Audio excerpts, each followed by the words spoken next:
welcome back to episode 6 of the Great North Run Sub 67 Half Marathon Project. This is the series where I'm attempting to go under an hour and 7 minutes or 67 minutes at the Great North Run in about 4 weeks' time. Thank you for all the support so far in the series. It's been absolutely incredible to see you guys enjoying the series, and I really appreciate it. And a massive thank you to Soar Running for sponsoring this video series, but we'll get into that a little bit later. Before we get into this week's training, guys, I had a nice little delivery in the post. We've got the Great North Run number. So as you can see, 826 means nothing to me in terms of lucky numbers, etc. But as you can see from here, I'm in the fast-paced runners wave because I didn't quite qualify for the elite wave this year because they changed the timings. So last year, I think to qualify, you had to run sub 69 or an hour and 9 minutes, whereas this year you had to have already ran sub 67 or an hour and 7 minutes. So fingers crossed, with this year's performance, I'll be able to qualify for next year's elite wave. We'll see. I didn't actually realise that the Great North Run doesn't start until 11 o'clock. It's a bit of a late one, but yeah, I guess more time to prepare for it in the morning. So guys, week number 6 of this 10-week training plan. This was the first kind of week where I started to get close to my normal weekly mileage following my injury. And this was also my last week of my uni schedule. So now, at the moment of recording this, I'm now back at home. And I've got 5 weeks off for summer to essentially have a shorter summer holidays than I would have liked. But 5 weeks off as an adult, I mean, you can't really ask for much more than that, really, can you? So I'm sure some of you guys are a little bit jealous at home, but don't you worry, I've only got 1 more year and then I'm out into the full-time working world. So yeah, that just means over the next 4 to 5 weeks, I can really dedicate more time to my running, train at the right times, and just put a lot more of my energy into it, get better sleep, etc. And I don't have to train at like 5 o'clock in the morning, which is a massive, massive bonus. But yeah, without further ado, let's get into this week's training week. So guys, we started off on the Monday on the bike with a 50-minute easy spin. I really didn't feel like doing an early morning 10 miles as an easy run, so I got onto the bike instead. Legs were feeling a little bit shot after the long run the day before. So I was meant to do an hour on the bike and I ended up only doing 50 minutes. I just really wasn't feeling it. I felt a bit tired and I'd got up extra early so I could do an hour on the bike and then 30 minutes of S&C. So I just changed the quantities a bit. So I ended up doing 15 minutes of spin and then 40 minutes of S&C. So during this S&C, I attempted Mr. Ben is Running's new core video. So I've been trying to do it in 2 halves because I'm finding each half of the video pretty difficult. So in this S&C session, I did the second half, which is the bridges and the hip exercises. And they're really good for developing a really nice stable hip. So if you're getting any hip pain, so kind of groin, IT band, anything like that, I really recommend doing some of those exercises that Ben had in this video. Then moving into the afternoon, I had about an hour and a half in between clinic sessions because I managed to finish a little bit early.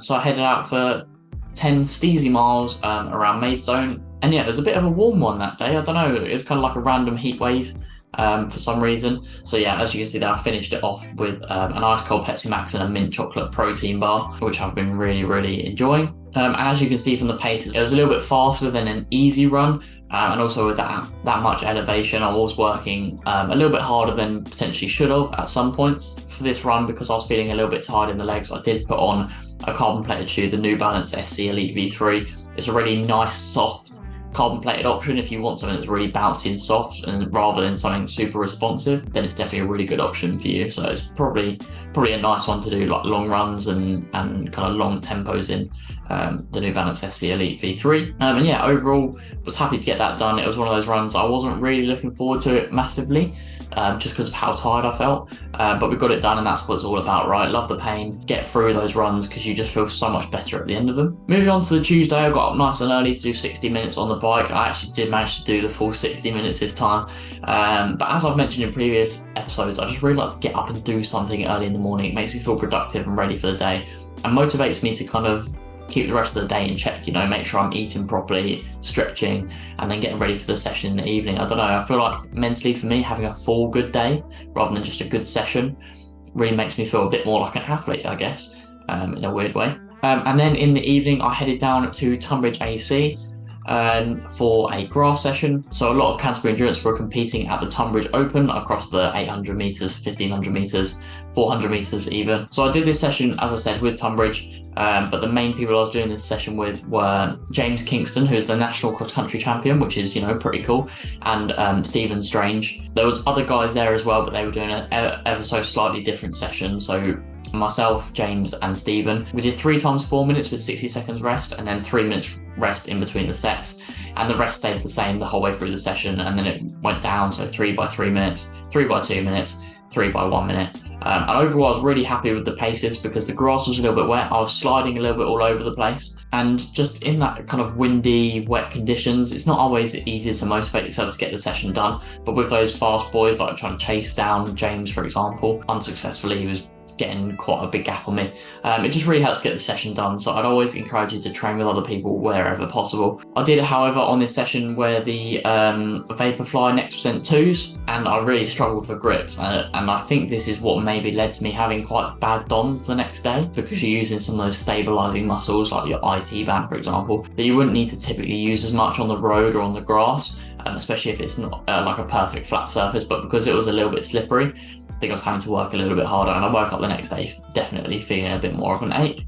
And then I did my standard 2-mile cool down around the track while we were watching some of the racing. Wednesday morning started off with 30 minutes easy elliptical. As you can see from the description there, I was planning on doing 45 to 60 minutes elliptical, but I felt so tired, and then made sure I got a protein shake pretty much as soon as I finished, just because I was feeling pretty whacked actually after that late night session, not a great night's sleep. And yeah, I just listened to the body. If the body feels tired, give it some rest, give it what it wants. So that's exactly what I did. I stopped the elliptical and just did S&C instead, because I find S&C early in the morning much more easy to kind of go to or do. I don't know why, but as I've said lots during this series, it's all about reducing that friction. So if I have to change the order of things to do them in a bit more of an enjoyable way for me, that's exactly what I'll do. So I ended up doing an hour of S&C in the morning rather than an hour of easy elliptical, and that's just how I wanted to do it basically. And yeah, my S&C was primarily focused on my hamstrings, because you'll see from the description there, I didn't realize how weak my hamstrings were. On the hamstring curl machine, where you basically doing like a bicep curl but with your hamstrings, I was really struggling to lift like not that much weight, so it's definitely something that I've got to work on and improve that strength. Moving on to Wednesday evening, I finished clinic and then got out for a steezy 10 miles. As you can see there, I'm experimenting with different routes, and I actually really enjoyed it after a full day at uni. So I went out along the canal and then up through Pennington Heath. So there's a section where there isn't any paths, so it does get a little bit cut and dry where essentially cars going into the back of me, etc. But yeah, as you can see there again, 189 meters of elevation, so it's a bit of a hilly one. It's just definitely something that I'm trying to do at the moment, is put more hills into the easy runs, because I think it's easy to neglect the hills, especially when your sessions are on the track or on a flat grass field. Where's the elevation coming from? It comes from your easy runs. So being as the Great North Run has got quite a bit of elevation to it, which people don't actually realise. It's got kind of like that deceptive hilliness to it. I really want to start adding more hills into my regime to really get myself ready and prepared for it, because you've got to make your training specific to the race. The training principle specificity, if you want to have a little Google. And yeah, overall really happy with that. Felt pretty good, and really enjoyed running in the Asics Gel KL 30 there. Moving on to the Thursday, I had a full day at uni on this Thursday, so from 8:30 till 8:30, which meant that I had to get up pretty early to make sure I'd had breakfast in time for my treadmill session. So I think I got up at 5 o'clock that day, woke up, had my breakfast, and then head down to the treadmill. And by the time I got onto the treadmill, it was almost 6 o'clock. So I did my warm up, and then the plan was to do 30-minute tempo. I would normally do the tempo at 320 per K, which I think is 18 kilometers per hour. And I'd normally do it on 1% incline, but I had to reduce the incline because I just felt so tired, and I really didn't want to do it. I was mentally weak. Well, I say that, I did get it done, so maybe I should give myself a little bit more credit. I didn't stop, but I did have to reduce the incline a little bit. And yeah, I had to use every ounce of energy not to get off that treadmill that morning. But we got it done, and I'm going to be fitter for it in the long run. And to be fair, it really improved the rest of my day knowing that I'd got out and got my session done. Even though it was hard, sometimes you just got to give yourself a little bit more credit and give yourself that little kind of metaphorical pat on the back. Moving on to the Friday, so this is the day that I was heading to Ben's, and then we were heading to Cardiff, so that's the part of the race day vlog. If you haven't seen it already, go and check it out. And yeah, so I had to get up nice and early, do 5 miles, and this was the first night in weeks where I'd had some proper sleep. I think I got about 9 hours, but because of when Ben wanted to leave, I had to get up and do my run pretty much straight away. So yeah, I got out and did 5 miles, nice and easy, as you can see there, 4:23 per kilometre, and I felt absolutely dreadful. So from the description, you can see that I said I might go back to being sleep deprived because I seem to run better when I'm tired, because after that full night of sleep, I just seem to run awful. But we got it done and then packed up my bags and got in the car and headed up to Essex to see Ben, and then he drove us all the way to Cardiff. And then when we arrived in Cardiff, we did a little shakeout. The GPS was playing up a little bit for some reason, because we actually did that loop twice, and as you can see, the GPS hasn't picked up that I ran a loop, but Ben's was working. So I think we averaged probably about 4:30 per K, and then we did some strides afterwards outside a local Tesco's. We did get some funny looks. So maybe people in Cardiff aren't as accustomed to seeing people running as maybe we are around here. I don't know. Tell me in the comments if you think I'm wrong. Yeah, and it was just nice to shake the legs out after a long stint in the car. So I think I probably spent about 7 hours in the car that day. So it was nice to get out, stretch the legs, and also just to run with Ben. It's always nice to run with people that you haven't seen in a long time. And obviously Ben lives in Essex, I live in Kent, so we don't always get to link up in terms of running. So yeah, it's nice to head out for a nice little shakeout run when we arrived in Cardiff. Then we come to the Saturday, guys, and this is the race day. So this is where I did my podium 5K, the Home Nations 5K, and this was a progress checker. I was going into this really open-minded to see kind of where my fitness was at and whether I was still on pace to hit the sub 67 that I really want to in the Great North Run. So I did my standard 2-mile warm-up, and then it came into the race. And the official time was 15:16. And yeah, if you've watched the race day vlog, you'll know that I got to 4 kilometers in and just absolutely bonked really hard with a K to go. So about 80% of it was good, and 20% of it was pretty rough. Just that last K, the wheels came off. But 15:16, I'm a bit on the fence with it. I'm not sure if I'm happy with it or not. I'm probably just as happy as I am upset, if that makes sense. So very, very neutral about it. And if anything, it just really re-motivated me. I've got back since the race, and I've really been inspired to kind of keep on getting those training runs done, get out for those sessions, and yeah, just really kind of push hard in training. And that's exactly what I'm going to do. I'm going to try and work on that mental edge, because I found that I was just so weak in the latter stages of that race. But yeah, if you want a full debrief of the Home Nations 5K, head to the race day vlog. I'll put a link up here and you can go and check that out. If you want to, of course. And then following the race, myself and Ben, we did a slightly longer cool down just to shake the legs out. Ben did ask if I wanted to go a bit further, but my priority for this week after the race was to do a little bit of a longer long run, so spend more time on feet. So instead of doing some here and then some on the Sunday, I tried to do most of it on the Sunday. So we stopped at 6K. I know Ben wanted to do a little bit more, but I managed to persuade him to leave it for the long run. So we did 6K around Butte Park, which is just an absolutely incredible park to run around. Like, you can do a long run around there, easy peasy. There's so many different loops and combinations you can do. So I highly recommend it if you're in the Cardiff area. Yeah, we just had a little chat about how we got on, the race, plans for the future, and things like that.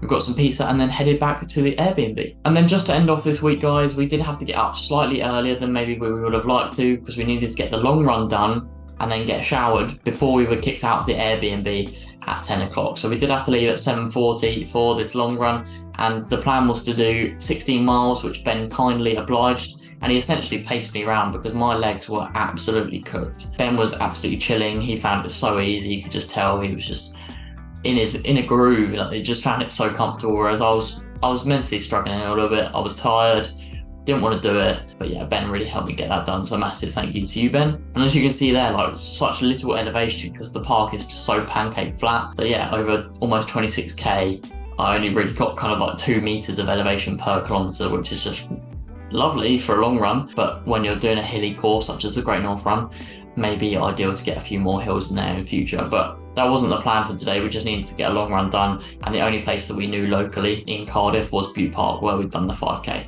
So we headed back there, ran a few laps around it. We did have to stop a few times so that I could empty my bowels, because I was feeling a little bit under the weather stomach wise, but Ben didn't moan. He just waited patiently for me. Yeah, he was very, very courteous. But yeah, I was having a little bit of stomach problems. I'm not really sure why. I think it was maybe the cereal bars we had for breakfast, because we weren't able to have a proper breakfast before we left because of the time constraints. But yeah, no, Ben wasn't hassling me or hurrying me up. He let my natural rhythm take place.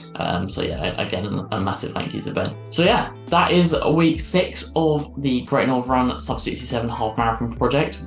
This session that you're about to see is the Thursday morning tempo. So when I had to get up super early, head out and get 30 minutes of tempo done on the treadmill. So I'm going to take you with me for that in the second part of the video. But just before we get into that, a massive thank you to Soar Running for sponsoring this video. If you want some top quality premium running gear that makes you feel the absolute dog's doodahs, then you need to head to Soar Running and get yourself some bits and bobs. Now, I'm not going to pretend like they're the cheapest thing in the world, but unfortunately, in today's day and age, all running gear is expensive. So why not pay for that little bit extra for that extra bit of quality? Honestly, it's so lightweight, good quality, so little seams that could potentially irritate you. For example, I went out in an unnamed brand half tights the other day, got horrendous chafing because my body just got so used to wearing the lovely quality of the Soar half tights. So yeah, they're so good at keeping you cool, keeping you sweat free. It really helps to wick away that sweat from the body and keep you cool, especially when you're doing something like an early morning treadmill session.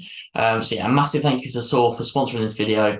And yeah, I hope you enjoy this session of me on the treadmill, trying my level best to not give in. I hope you enjoy.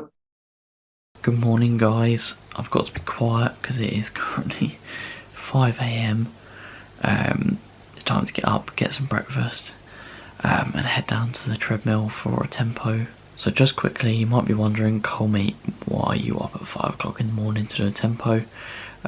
Essentially today is my last day of clinic or summer uni, and I'm there 8:30 till 8:30, so I have no choice. If I want to run today, if I want to do a session today, I've got to get up now. And with my race, I'm doing the Home Nations Podium 5k on Saturday, and today is Thursday, so I really do want to get out and do a little tempo just to get legs turning over, and hopefully it will help me on Saturday. So I did get about 6.5 hours sleep last night, so I'm not completely drained, but I'm going to get up now, get some breakfast, let it sit for half an hour, and then hopefully it should be good to go. So yeah, let's get up and let's go.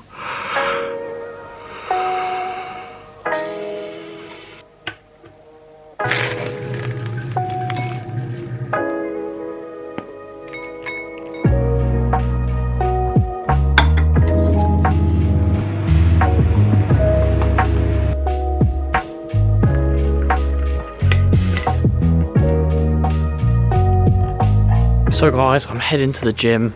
Now that wasn't a standard breakfast for me. That was more of a kind of a light snack, just to make sure I've had something before heading to the treadmill. But I also didn't want to waste time waiting for something big to digest. So I literally just had 2 Weetabix with some honey and raisins, just, you know, nice simple carbs, and then I'll have something a little bit more proteiny afterwards. Now you guys know I'm all about reducing the friction, so today I'm heading down to the treadmill because it's a nice warm environment. It's a bit chilly outside. It gives me the option to walk down to the treadmill, do a little bit of like an extended warm-up, and then also it means I can wear some carbon plated shoes on the treadmill, put some headphones in, put a Netflix program on, and yeah, it will just help to make it a bit easier on the mind basically, and it'll help me get it done. One of the main reasons I'm doing this isn't, I maybe wouldn't even say it's like fully for the benefits of the session, is partly so that then for the rest of the day I know that I've got my session done, I feel better for doing it. I've got out, I felt productive, and I really wanted to stick to my training plan as much as possible, even though I am racing Saturday, because Saturday's race for me is more of a progress checker than an actual race, if you like. So I really want to keep the tempo ticking over, get that long work in, so I'm going to aim for about 30 minutes again today on the treadmill. Starting to really get towards the Great North Run, only about 4 weeks to go now, and the Great North Run is the focus, not this 5k. Going to head down to the treadmill, get warmed up, and try and get it done. No shame in turning the speed down today, no shame.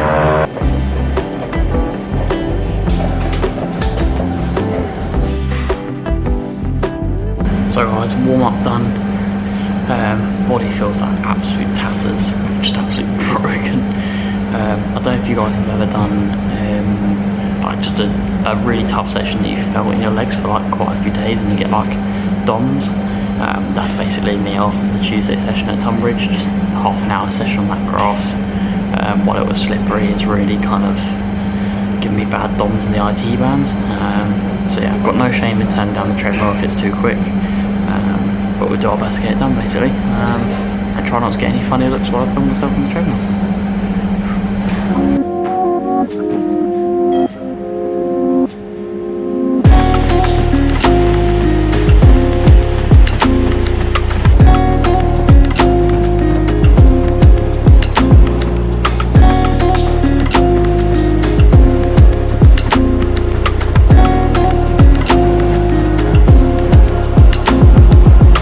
So guys, all done. 2 more warm up, 30-minute tempo at 320 per K, and then 2 more cool down. Time for a shower, but that was one of the hardest things I've had to do in a while. I really struggled with that mentally and physically. So yeah, time for a shower.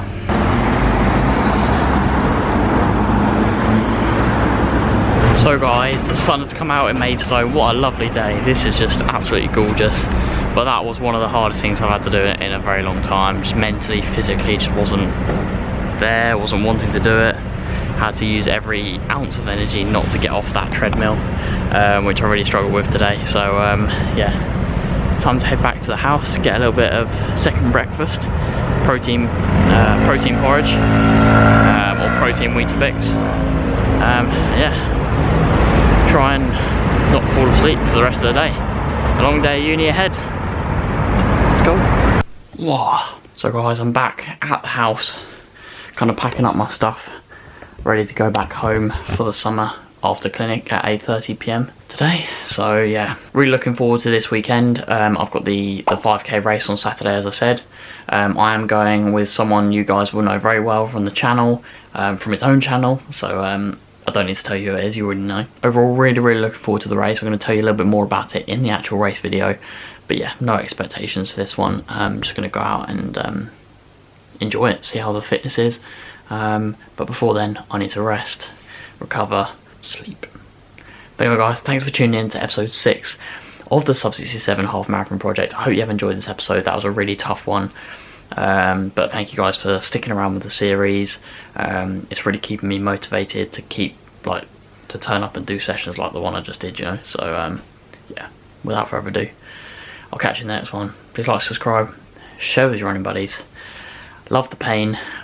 I'm not sure I love the pain so much today, but it'll be worth it in the long run. Peace.